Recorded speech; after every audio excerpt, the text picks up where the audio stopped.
ما ژانرهای خیلی کمی داریم که بتونن در واقع توی این سه دسته جا بشن. وقتی ما میگیم فیلم مذهبی، خب فرم روایی فیلم مذهبی چیه؟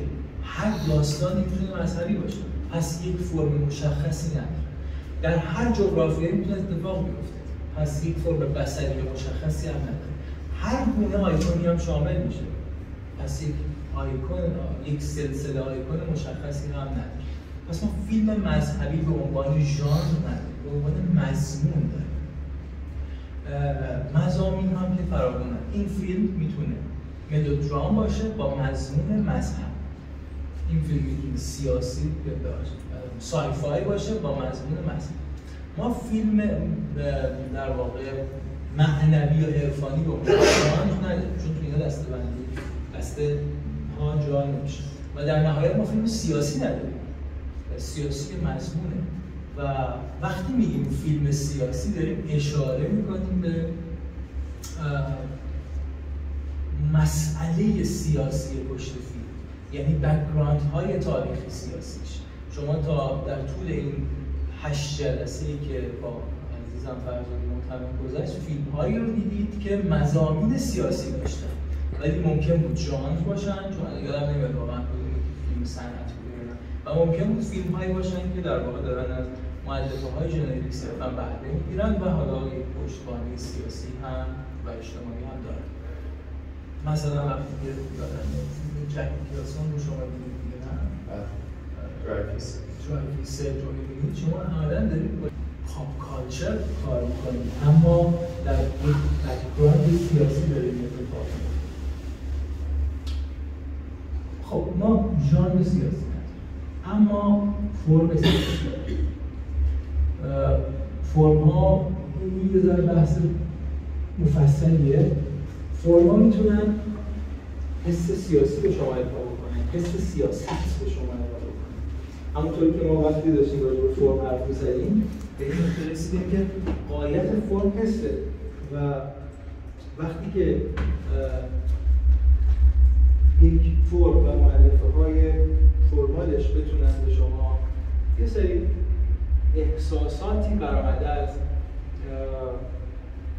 مباحث سیاسی رو ارائه کنن، از شما یک فرم سیاسی دارید. اما فرم سیاسی چه شکلیه؟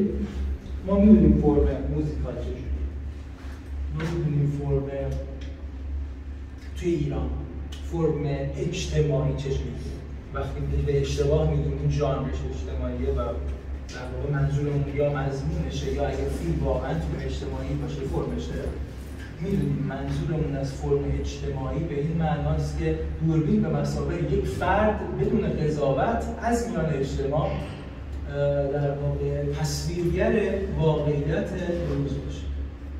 پس طبیعیه وقتی داریم مثلا یک کار رو می‌بینیم من کیانوش امیرعلی، یک کار رو می‌بینیم من خود فرهادی، خب داریم با فرم‌هایی کار می‌کنیم که این فرم‌ها حسی رو برآمده از مباحث اجتماعی انتقال. اما فرم سیاسی اینجا هم ما با یک فرمی سر و کار داریم که برآمده از، یعنی احساسی که برآمده از مباحث سیاسی. وقتی شما با مسئله سیاست در تاریخ معاصر کار می‌کنید، دارید با مفهوم اختناق، مفهوم محدودیت، مفهوم انفعال کار میکنید، چون شما دارید یک قدرت مطلق رو از طریق فرم عیان میکنید. در این فیلم هم شما مدام درگیر محدودیت، انفعال و در نهایت عیانسازی قدرت مطلقی هستید که باعث این محدودیت شده. به زبان ساده طرف زندانه، اما شما هم زندانید. تا این حد که شما به هیچ عنوان نمیتونید حتی یک پلان پیدا بکنید که ابتکار عمل بیشتری نسبت به فانتن داشته باشید. دوربین درست مثل شما زندان و این محدودیتی که برای او ایجاد شده که حتی یک بک‌گراند به شما نمیده که حالا این آیا تو جنبش مقاومت بوده یا کار دیگه کرده، شما رو هم مثل فونتین زندانی میکنه و دقیقاً در پایان وقتی که آزاد میشه شما هم مثل فونتین حالا توی لانگ شات هست. ما با یک فرم سیاسی سر و کار داریم، فرمی که داره احساسات برآمده از این مباحث سیاسی رو درست و به طور خیلی خیره کننده‌ای انتقال میده. 3 جلسه که با من هستیم اصولا راجع به فرم‌های سیاسی حرف میزنیم، برخلاف 7 جلسه که گذشت که راجع به بک‌گراندهای سیاسی بود، اینجا راجع به فرم هست که فرما چطور میتونن ما رو درگیر مسئله قدرت بکنن.